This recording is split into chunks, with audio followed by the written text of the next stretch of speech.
चुड़ैल की बांसुरी।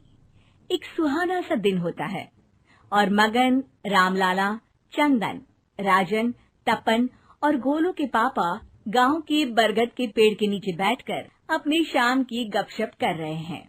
अरे रामलाला और चंदन, तुम्हारी फसल कैसी चल रही है इस साल? अरे बंधु, क्या बताएं, बारिश ने तो परेशान कर रखा है। सही बात, बारिश की कमी ने दिमाग खराब कर दिया है। सरपंच गांव वालों के लिए एक खबर लेकर आता है। अच्छा मेरे गांव के भाइयों, सुनो जरा। हमारी सरकार ने किसानों के लिए शहर में एक सेमिनार का आयोजन किया है, जिसमें वो खेतों के बारे में और भी कुछ जानकारी देंगे।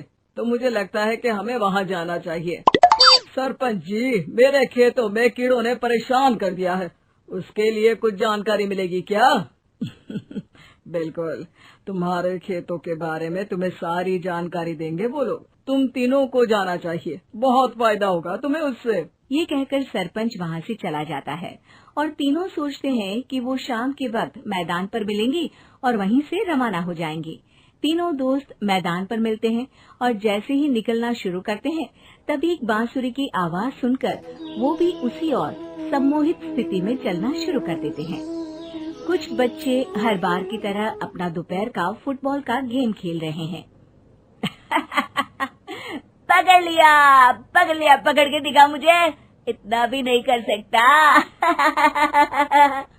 अच्छा, कितना भागेगा? आखिरकार तो मेरी पकड़ में आ ही जाएगा। हाँ, तुझे पता नहीं तपन, राजन कितनी तेज दौड़ लगा सकता है। खेलते खेलते अचानक से एक बांसुरी की मीठी आवाज सुनाई पड़ती है। सारे बच्चे उसका पीछा करने लगते हैं। शाम हो गई है और बच्चों के घर न आने की वजह से उनकी माँ मैदान में पहुँच जाती है। राजन बेटे, अरे ओ राजन बेटे, किधर चले गए?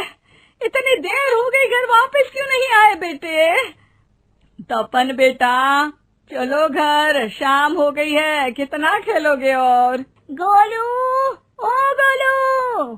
तीनों की माँ एक दूसरे को देखने लगती है और उन्हें एहसास होता है कि उन तीनों के बेटे घर आए ही नहीं। अरे राजन और गोलू की मम्मी, आप इधर? राजन और गोलू घर नहीं आए क्या अभी तक? नहीं तो दोपहर में राजन मुझे बताकर गया था कि वो तपन और गोलू के साथ खेलने जा रहा है। मैंने सुना है कि गांव में एक चुड़ैल घूम रही है, कहीं वही तो नहीं ले गई ना हमारे बच्चों को? ऐसा कुछ नहीं हुआ होगा, हम तीनों अलग अलग जगह ढूंढते हैं, इधर ही खेल रहे होंगे तीनों बच्चे। ये कहकर तीनों बच्चों की माएं उन्हें ढूंढने निकल गई। बहुत देर हो गई और फिर भी तीनों बच्चे मिले नहीं। तीनों की माएं मैदान पर फिर से मिलती हैं। सुनिए जी, ये तीनों मिल ही नहीं रहे और मेरे दिमाग में बहुत बुरे बुरे ख्याल आ रहे हैं। आप चिंता मत कीजिए, हम सरपंच से जाकर बात करते हैं, वो हमारी मदद करेंगे। गोलू की माँ सही कह रही हो, चलो चलते हैं। एक उम्मीद की आशा लेकर तीनों अपने बेटों की फिक्र में सरपंच के घर जा पहुंचती है। सरपंच अपनी शाम की चाय पी रहे हैं और अखबार पढ़ रहे हैं। तभी तीनों की माँ हड़बड़ी में भागकर उनके पास आती है। अरे अरे, आप तीनों इतनी डरी हुई क्यों हो? क्या हुआ? ऐसी क्या बात हो गई? तिवारी जी, हमारे लड़के दोपहर से खेलने गए हैं और अब तक लौटे नहीं हैं। हमने उन्हें सब जगह ढूंढा, लेकिन हमें वो मिले ही नहीं, इसीलिए हम भागकर आपके पास आ गए। अच्छा, इनके पिता कहाँ है? ये कुछ काम के लिए शहर गए हैं, इसीलिए हम भागकर आपके पास आए हैं। हाँ, मैं उसके बारे में भूल ही गया था। एक काम कीजिए, मुझे उस जगह लेकर चलिए जिधर वो आखिरी बार खेल रहे थे। सरपंच घर से एक डंडा लेकर तीनों के साथ मैदान की ओर निकल पड़ते हैं।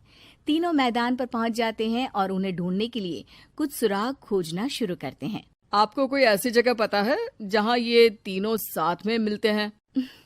नहीं जी, ऐसी तो कोई जगह नहीं पता। अचानक से वही बांसुरी की आवाज आना शुरू हो जाता है और सरपंच सम्मोहित होकर उस आवाज की तरफ जाना शुरू कर देते हैं। अरे तिवारी जी, आप ठीक तो हैं? कहाँ जा रहे हैं? अरे ओ तिवारी जी, वो हमें सुन नहीं पा रहे हैं क्या? सरपंच बांसुरी की धुन में झुककर उसी दिशा में आगे बढ़ रहे थे। ये आवाज कैसी? ऐसा लग रहा है कि कोई बांसुरी बजा रहा हो। हाँ, सरपंच जी भी उसी दिशा में जा रहे हैं। सरपंच का पीछा कर तीनों मैदान के टूटे हुए बंगले पर पहुंच गए और सरपंच के पीछे दरवाजे के अंदर घुस गए। तीनों बंगले के अंदर झांकते हैं तो देखते हैं कि बहुत अच्छे से संभाला गया है बंगला। उतने में एक हंसी की आवाज आती है। मेरी बांसुरी, तूने मुझे आज तक कभी तंग नहीं किया। हमेशा अपने जादू से लड़कों को खींच लाती है। ये बोलते ही राजन की माँ को तीनों बच्चे और उनके पिता वहाँ चुड़ैल के पास लेटे हुए दिखते हैं। अरे वो देखो गोलू के पापा। अरे रे, अरे गोलू की माँ, अब चुप रहिए ना जरा। उस चुड़ैल ने देख लिया तो हम भी फंस जाएंगे। इन्हें बचाएगा कौन? लगता है ये शहर गए ही नहीं और इस चुड़ैल ने इन सबको भी यही बुला लिया है। अब हमें इन्हें छुड़ाना होगा। एक काम करते हैं। राजन की मम्मी गोलू और तपन की मम्मी को एक प्लान बताती है।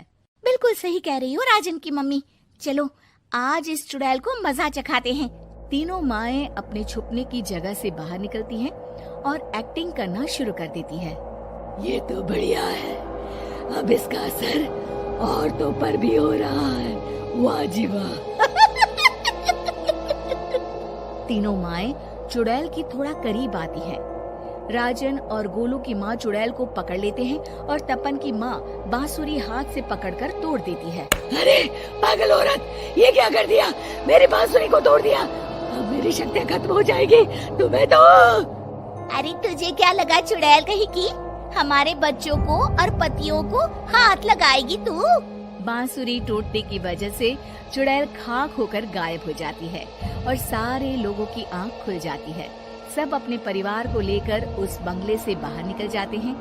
कहते हैं ना, नारी